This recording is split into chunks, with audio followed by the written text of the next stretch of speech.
Welcome to our video journey where we explore the fascinating world of pronunciation, unraveling the mysteries behind each word and its usage.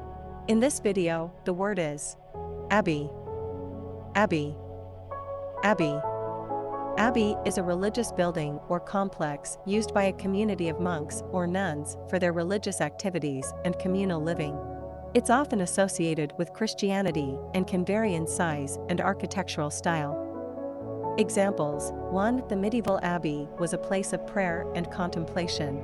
In this sentence, abbey refers to a historical religious building where monks or nuns gathered for prayer and contemplation.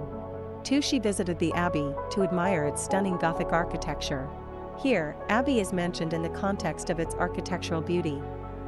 Stay tuned for more linguistic wonders and join us in unlocking the magic of language. Thanks for watching, and until next time, keep speaking, writing, and embracing the beauty of words.